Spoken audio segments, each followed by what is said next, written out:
Item ಯಾವುದೇ ಇರಲಿ try ಮಾಡಿ ಆಚಿ ಚಿಕನ್ ಮಸಾಲಾ. ಖಾಸಗಿ ಶಾಲೆಯ ಸೀಟ್ಗಾಗಿ ರಾತ್ರಿ ಇಡೀ ಪೋಷಕರು ಕ್ಯೂ ನಿಂತಿದ್ದಾರೆ. ಪರಿಸ್ಥಿತಿ ಎಲ್ಲಿಗೆ ಬಂತು ನೋಡಿ.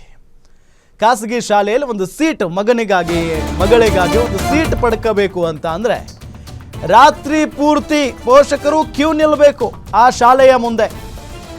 ತಮ್ಮ ಮಕ್ಕಳಿಗೆ ಸೀಟ್ ಪಡೆಯೋದಕ್ಕೆ ಗೇಟ್ ಮುಂದೆ ಸರದಿ ಸಾಲು ನಿಂತ್ಕೊಂಡಿದ್ದಾರೆ. ಶಾಲೆಯ ಗೇಟ್ ಮುಂದೆ ಇಡೀ ರಾತ್ರಿ ಪೋಷಕರು ಕ್ಯೂ ನಿಂತಿದ್ದಾರೆ.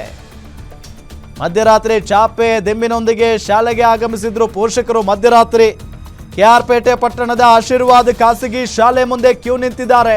ತಮ್ಮ ಮಕ್ಕಳನ್ನ LKGಗೆ ಸೇರಿಸಲು ಪೋಷಕರು ಸರ್ಕಸ್. LKG ಖಾಸಗಿ ಶಾಲೆಯ ಸೀಟ್ಗಾಗಿ ರಾತ್ರಿಯಿಂದ ಪೋಷಕರು ಕ್ಯೂ ನಿಂತ್ಕೊಂಡಿರೋದು. ಇದು ಪರಿಸ್ಥಿತಿ. ತಮ್ಮ ಮಕ್ಕಳಿಗೆ ಒಂದು ಸೀಟ್ ಸಿಗೋದಕ್ಕೆ ಇಷ್ಟೆಲ್ಲ ಕಷ್ಟ, ಸೀಟ್ ಕೊಡಿಸೋದಕ್ಕೆ ಇಷ್ಟೆಲ್ಲ ಕಷ್ಟಪಡಬೇಕು ಪೋಷಕರು. ಇದನ್ನು ಹೆಂಗೆ ಎಕ್ಸ್ಪ್ಲೇನ್ ಮಾಡಬೇಕು ಅನ್ನೋದು ಗೊತ್ತಾಗಲ್ಲ. ಯಾಕೆ ಅಂತ ಅಂದರೆ ಅವ್ರನ್ನ ಕೇಳಿದ್ರೆ ಹೇಳ್ತಾರೆ, ಇಲ್ಲ ನಮಗೆ ಇದೇ ಶಾಲೆಯಲ್ಲಿ ಓದಿಸ್ಬೇಕು ಅನ್ನೋ ಆಸೆ, ನಮ್ಮ ಮಕ್ಕಳು ಚೆನ್ನಾಗಿ ಕಲಿಬೇಕು ಅನ್ನೋ ಆಸೆ. ಅವ್ರ ಆಸೆಗೆ ವಿರೋಧ ಮಾಡೋಕ್ಕಾಗಲ್ಲ, ಪಾಪ ಒಳ್ಳೆ ಆಸೆನೇ. ಬಟ್ ಈ ರೀತಿಯಾಗಿ ಮಧ್ಯರಾತ್ರಿ ಎಲ್ಲ ಬಂದು ಚಾಪೆ ದಿಂಬು ಚಾದರ್ ಗೀದರ್ ಎಲ್ಲ ತಗೊಂಡು ಬಂದು ಮಲ್ಕೊಂಡ್ಬಿಟ್ಟಿದ್ದಾರೆ.